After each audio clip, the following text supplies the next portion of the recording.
ہم ان قائدین کو سننا چاہتے ہیں. زبردستی ہمیں کوئی چپ نہیں کرا سکتا. پہلے بھی لڑائی ہوئی، صحافیوں نے جو آزادیاں حاصل کی وہ کوئی خیرات میں نہیں ملی، کسی نے جولی میں نہیں ڈالا، کوڑے کھائے. میرا یار ارشد شہید ابھی اس کا خون خشک نہیں ہوا. قربانیاں کیے لوگوں نے. عمران ریاض بھاگتا ہوا چلا گیا یہاں سے جان بچانے کے لیے. اس ملک کی زمین تنگ کر دی گئی. ہم سب کو، میں صرف ایک بات عرض کرتا ہوں، 25 سال صحافت میں رہنے کے بعد مجھے پی آئی ڈی کہتی ہے کسی سے لکھوا کے لاؤ کہ تم صحافی ہو تب کاٹ دیں گے. ہائی کورٹ نے اجازت دی، بار بار اڈیالہ جیل کا سپرڈنٹ وہاں پہ جانے نہیں دیتا. وہ مجھ سے کہتے تم صحافی نہیں ہو، یوٹیوبر ہو. نہیں مانتے ہم یہ سب کچھ. اور میں یہاں پر حامد میر کو خراج تحسین پیش کرتا ہوں. گولیاں بھی کھائیں، جیلوں میں بھی گیا، لیکن آج بھی ڈٹا ہوا. زندہ ہے صحافی، زندہ ہے صحافی. اور مولانا فضل الرحمان بہت ہی قابل عزت، قابل احترام. بہت کچھ کیمپینز میں نعرے بازی ہوتی رہی ہر طرح کی، لیکن یہ مبارکباد کے اور خراج تحسین کے مستحق ہیں.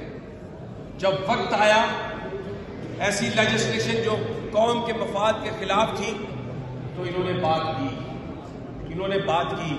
اور اسد کیسر صاحب کو بھی میں سلام پیش کرتا ہوں. انہوں نے بھی ان نفرتوں کو اپنے ذہن سے نکالا، اپنی غلطیوں کو تسلیم کیا اور ان کے گھر گئے.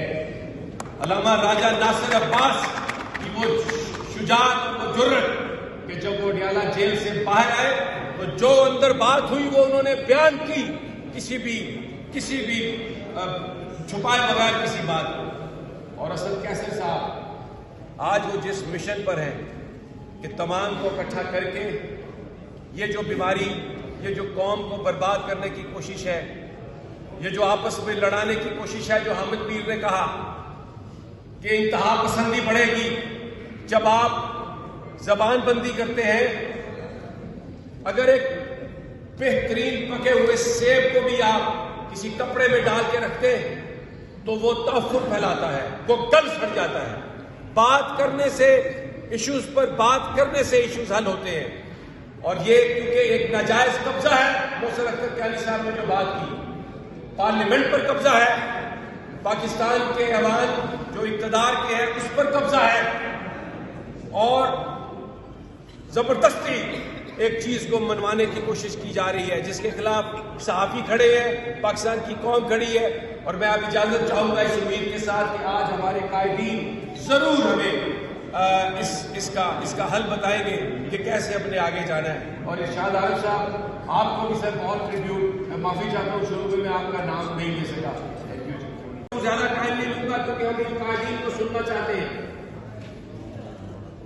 زبردستی ہمیں کوئی چپ نہیں کرا سکتا. پہلے بھی لڑائی ہوئی، صحافیوں نے جو آزادیاں حاصل کی وہ کوئی خیرات میں نہیں ملی، کسی نے جولی میں نہیں ڈالا، کوڑے کھائے. میرا یار ارشد شہید ابھی اس کا خون خشک نہیں ہوا. قربانیاں کیے لوگوں نے. عمران ریاض بھاگتا ہوا چلا گیا یہاں سے جان بچانے کے لیے. اس ملک کی زمین تنگ کر دی گئی. ہم سب کو، میں صرف ایک بات عرض کرتا ہوں، 25 سال صحافت میں رہنے کے بعد مجھے پی آئی ڈی کہتی ہے کسی سے لکھوا کے لاؤ کہ تم صحافی ہو تب کاٹ دیں گے. اگر کسی کی بھی خوش فہمی یا غلط فہمی ہے کہ آزادی چھین لی جائے گی یا اس کو ٹرمپل کروا لیا جائے گا تو یہ خوش فہمی، غلط فہمی یہ ذہن سے نکال دیجیے. حکومتیں آتی جاتی رہتی ہیں، صحافی وہی موجود. تمام صحافی، بڑے بڑے صحافی جن میں سے کئی شہید ہوئے، کئی زخمی ہوئے، ہراساں کیے گئے، اغوا کیے گئے، نوکریوں سے نکالے گئے، کیا کیا سنوں سے تک نہیں سنا، صاحب مرد و خواتین دونوں نے. لیکن جو آزادی کی مشرق تھی، جو آزادی کی شمع تھی، نسل در نسل منتقل ہوتی چلی گئی اور یہ منتقل ہوتی رہے گی.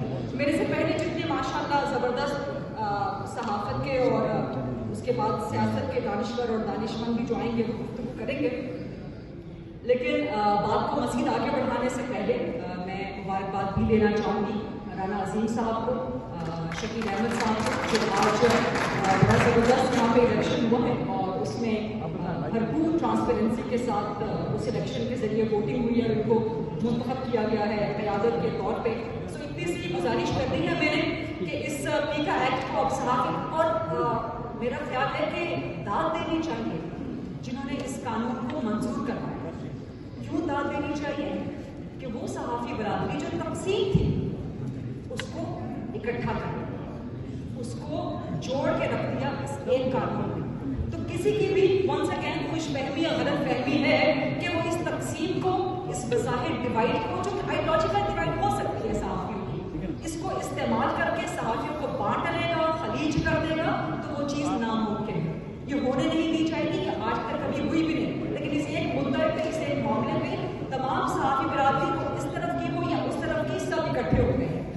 آج یہاں پر مولانا فضل الرحمان صاحب بھی موجود ہیں، محمد خان چغزئی صاحب بھی موجود ہیں، سینٹر علامہ راجہ ناصر عباس صاحب بھی موجود ہیں، اسد کیسر صاحب تشریف لائے ہیں، شہاب تراکڑی صاحب ہیں. باقی کسی کا نام اگر میرے ذہن سے محو ہو جائے تو یہاں پر بھی آپ کو نظر آ رہے ہیں تمام اپوزیشن کے رہنما اور دیگر تمام جگہوں پر جہاں جہاں اس قانون کے خلاف آواز اٹھائی جا رہی ہے.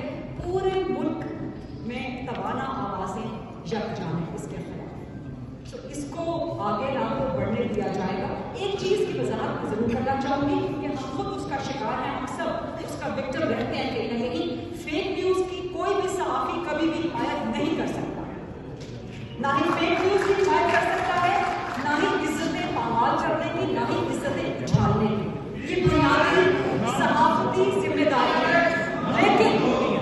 لیکن اس کی آڑ میں اگر یہ سمجھا جائے گا کہ ان چیزوں کو استعمال کر کے، منفی استعمال کر کے من مرضی کے قوانین لائے جائیں گے، وہ نہیں ہوگا. اور میں سیلیوٹ کرتی ہوں آپ تمام کی اس جدوجہد کو، بشمول جو قائدین کی قیادت میں، کہ گھٹنے ٹیکنے پہ مجبور ہو گئے ہیں. اب کہہ رہے ہیں کہ ٹھیک ہے جی، ہم آپ سے مشاورت بھی کر رہے ہیں، ہم اس میں ترمیم بھی لے آئیں گے، کوئی قانون حد میں نہیں ہوتا، وغیرہ وغیرہ. تو یہ جدوجہد اسی طرح سے چلنی چاہیے اور کسی بھی صورت جو آزادی ہے، صحافیوں کی ریڈ لائن ہے، اسے عبور کرنے کی اجازت نہیں ہونی چاہیے. میں بھی خائف نہیں تختہ دار سے، میں بھی منصور ہوں کہہ دو اغیار سے. کیوں ڈراتے ہو زندہ کی دیوار سے؟ کہتے ہیں کہ پیکا قانون کے تحت آپ کو جیلوں میں ڈال دیں گے. کیوں ڈراتے ہو زندہ کی دیوار سے؟ ظلم کی بات کو، جہل کی رات کو میں نہیں مانتا، میں نہیں مانتا.